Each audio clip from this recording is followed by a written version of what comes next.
होता ना, वो जाति का सहारा लेकर के बदनाम। एक मिनट दोबारा बोल दिए, बात करो। 8 वर्सेस राजपूत की लड़ाई है। ये राजनीतिक लोग हैं जो जातिवाद फैलाते हैं। कोई किसी पार्टी का भी लीडर हो, चाहे बीजेपी हो, कांग्रेस हो, लोकदल हो, सोशलिस्ट हो, पोस्टलिस्ट, कोई भी हो, हम सामाजिक आदमी हैं। ये जो जातिवाद का जहर और धर्मवाद का जहर फैलाते हैं, ये पॉलिटिक्स लोग वोटों के लिए जहर फैलाते हैं, खुद गंदा काम करते हैं। गंदा काम करने वाला जाति का दो, अगर गाँव में भी झगड़ा हो जाए किसी में, तो जातियों का सहारा लेके उसमें फिर फैसला नहीं हो सकता। इसलिए जातियों को बदनाम करते हैं। कोई राजपूत ने नहीं छेड़ी, राजपूतों ने नहीं छोड़ी, एक आदमी नहीं छेड़ी है। अगर कोई भी काम गलत काम करता है वो एक आदमी करता है, समाज कोई गलत काम नहीं करता, किसी भी समाज का गलत काम नहीं करता। जाति का फायदा क्यों उठाते हैं? जाति का फायदा जनता को सोचना चाहिए। देश के अंदर 1947 में जो देश का बंटवारा हुआ, कोई नेता नहीं मरा, ना हिंदू मरा ना मुस्लिम मरा, ये आम हिंदू और मुसलमान गरीब आदमी मरे थे। आज भी वही काम हो रहा है। तो ताऊ, अब तो हिंदू मुसलमान के नाम पे वोट डाला जा रहा है। ये बिल्कुल गलत है। देश के नाम से अच्छे आदमी को वोट डालो और गंदे आदमी जिनके खिलाफ FIR लॉज है किसी पार्टी के, जनता उनको वोट नहीं दे। मंदिर के नाम पे वोट डाला जाता है। मैंने आपसे कहा कि भारत की जनता से अपील है, गंदे आदमी को वोट न दे, ईमानदार आदमी को ढूंढे, चाहे उनके पास घर में पैसा ना हो। ताऊ, ब्रजभूषण की गिरफ्तारी होगी लग रहा है आपको? देखो जी, सरकार सत्ता ने गिरफ्तारी करनी चाहिए। जब ये पॉस्को एक्ट लगता है, आम आदमी को गिरफ्तार कर लेते हैं, तो कितना ही बड़ा आदमी क्यों ना हो, उसको भी गिरफ्तार करना चाहिए। अगर एक्ट लगा है, उसके ऊपर एक्ट लगा तो गिरफ्तार करना चाहिए। कोई भी गलत आदमी हो, किसी पार्टी का हो। ताऊ, डर है क्या किसी गिरफ्तारी ना होने से? सुनो जी, वोट डरते होंगे, वोट डरते होंगे, हम तो किसी से डरते नहीं है, ना हमारे कोई रोटी देने आता, अपना कमा के खाते हम। ताऊ, पुलिस डर रही है क्या गिरफ्तार करते हुए? इसके दुआ तो पुलिस को पता जी, वो तो हम क्या बताएंगे। पुलिस दबाव भी रहती है, पुलिस सत्ता का दबाव, कोई भी पुलिस हो। अच्छा, आज ये पुलिस सत्ता के साथ है, कल दूसरी कोई सत्ता है उसके साथ चली जाएगी। जितने गुंडे इस देश में थे, पहले अपराधी थे, पहले सत्ता पार्टी में थे, आज इस सत्ता पार्टी की तरफ आगे। तो जितने भी हैं ये, इनको जनता हराए, ऐसे आदमी को न बढ़ाए, जाति धर्म की दीवारों को तोड़ करके अच्छे ईमानदार योग्य आदमी को राजनीति में आगे लाए। आप लोग भी तो राजनीति कर रहे हैं, कह रहे हैं कि कोई बिल्कुल कोई राजनीति नहीं कर रहे हैं। मैं किसी पार्टी का एजेंट नहीं हूँ, ना मैं वोट मांगने आया हूँ किसी से।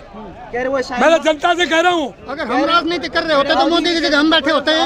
हम सामाजिक आदमी हैं। किसान आंदोलन वाले पहुंच गए, टुकड़े टुकड़े गैंग वाले पहुंच गए। किसके? कौन टुकड़े टुकड़े गए? कौन कह रहे हैं? कौन कह रहे हैं? बीजेपी।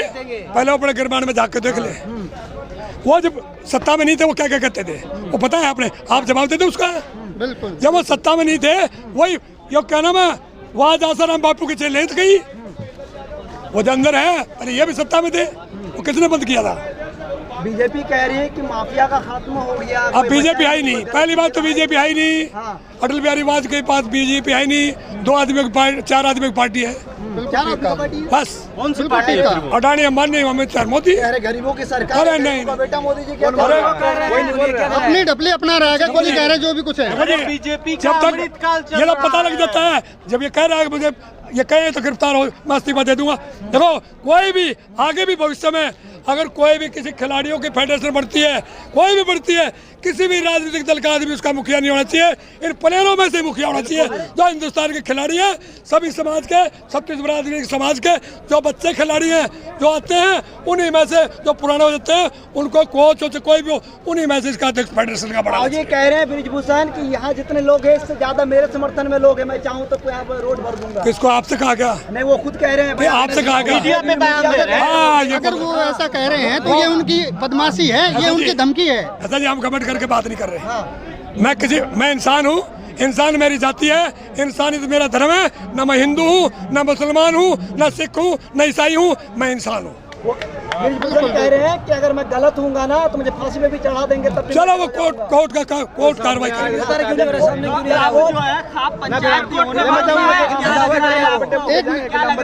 देखो जी, खाप पंचायतों ने 1857 में, यही खाप पंचायती थी जिन्होंने आंदोलन किया था, जिसको गदर कहते हैं, 1857 का गदर। यही खाप पंचायतें थी, 36 बिरादरी की, सभी समाज के लोगों की, सभी धर्म के लोगों के आज़ादी की लड़ाई लड़ी। और उस टाइम पे 36, उस अंग्रेजों के जमाने में 36 करोड़ जनता थी। न पाकिस्तान बना था और न बांग्लादेश, हिंदुस्तान में 36 करोड़ जनता थी। मेरी बात सुना, मोदी जी की बात पहले मैं बात कर रहा हूँ, उसको सुन रहा है। 32 करोड़ जनता मूक दर्शक उन लोगों के साथ थी, सत्ता के साथ थी, अंग्रेजों के साथ थी। समझे 4.25 करोड़ लोगों ने आज़ादी की लड़ाई लड़ी, 2,74,743 आदमी शहीद हो गए, वो भी नेतृत्व करने वाले बाकी अनगिनत जितने चेहरे हैं जो गरीब आदमी शहीद हुए, उनको पन्नों में भी नाम नहीं है। मोदी जी कह रहे कि आप लोग आंदोलन जीवी है, उनकी छवि खराब करने के लिए आप जंतर मंतर में आए हैं आप लोग। आंदोलन जीवी नहीं होते तो देश की आज़ादी कैसे मिलती है? भगत सिंह, राजगुरु, सुखदेव ना होते आप कहाँ से होते? आप पत्रकार कहाँ से आते हैं? जब गुलाम देश होता आपको भी नहीं यहाँ खड़ा होना चाहिए। किसानों की मीटिंग चल रही है, ये संविधान ने अधिकार दे रखा है। संविधान जो बाबा साहब भीमराव अम्बेडकर ने बनाया, उसने पूरे देश के हर नागरिक को अधिकार दे रखा है। कह रहे हैं ये विरोधियों की चाल है। किसकी विरोधी कौन है? अरे 2 प्लान बीजेपी के वोट दिए हमने भी, अगर सत्ता पक्ष हमने कांग्रेस के खिलाफ वोट दी, सत्ता पक्ष की वोट दी।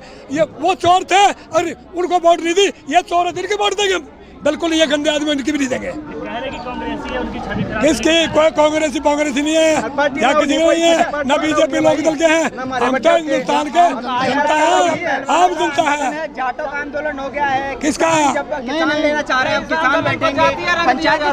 सुनो आप जो पहली बात जो ये जब पहले जो देश में जीत करके आए, जब किसी ने नहीं कहा ये जाट है, गुजर है, ये तो भारत के नागरिक है, धुन बजती थी विदेश में तो भारत का गाना गाया जाता था, उसमें किसी और का नहीं, कोई मतलब नहीं। राव जी कह रहे हैं, इसलिए कह रहे हैं कि आप लोग का एफआईआर हो गया, आप लोग की मांग पूरी होगी, तब राजनीति इस तरीके से नहीं।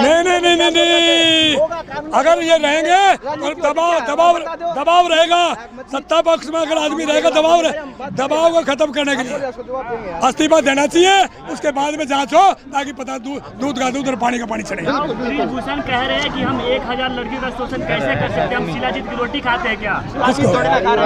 अरे एक लड़की का भी शोषण किया ना, चाहे 1000 का करो, 1 का दोष ही तो दोष है। तो इतना कह रहे कि अगर मोदी जी अगर अमित शाह कहते हैं मोदी का इस्तीफा दे तो देंगे, वो आप पूछ लो उनसे, कौन इस्तीफा देते हैं? मोदी जी का को आप मोदी जी से पूछो ना, आप क्यों नहीं कहते उनको इस्तीफा देने के लिए? तो मोदी जी की एक बेटी है, वो अपने आप को कहते थे। अरे मैं आपसे भी तो कह रहा हूँ, आप पत्रकार हो, कभी उन सत्ता पक्ष वालों से भी तो पूछ लो। बिल्कुल वे तो हमारी बात मत है ना। हम तो आम जनता है, मोदी जी तो मूक बने आप बैठे हैं। उनसे भी तो पूछो, बात के लिए मैच के लिए किसी भी नेता से पूछ लो, सत्ता किसी पार्टी की हो, किसी स्टेट में हो, उनसे पूछो आप सवाल। चाहे सरकार बीजेपी की हो, चाहे सरकार कांग्रेस की हो, किसी स्टेट में हो, चाहे सेंटर में हो, सत्ता से सवाल पूछो। किसान दोबारा बैठेंगे क्या? पूछा जाता है तो वो कहते हैं कि देखिए ये सब कांग्रेसी है, हमारी छवि खराब करने के लिए ये लोग हेलो, हम भगत सिंह के वंशज हैं, किसी जाति के वंशज नहीं है। हम देश के लिए मरने मिटने वालों के वंशज हैं। मोदी जी कहते हैं हमने बेटियों का नाम ऊपर ले गया है। किस मोदी जी तो क्या कहेंगे? मोदी जी ने तो 2 करोड़ लोगों को रोजगार देने के लिए कहा था, दे दिया क्या? दे दिया क्या? मोदी जी नाल है। आपसे पूछता हूँ, दे दिया क्या?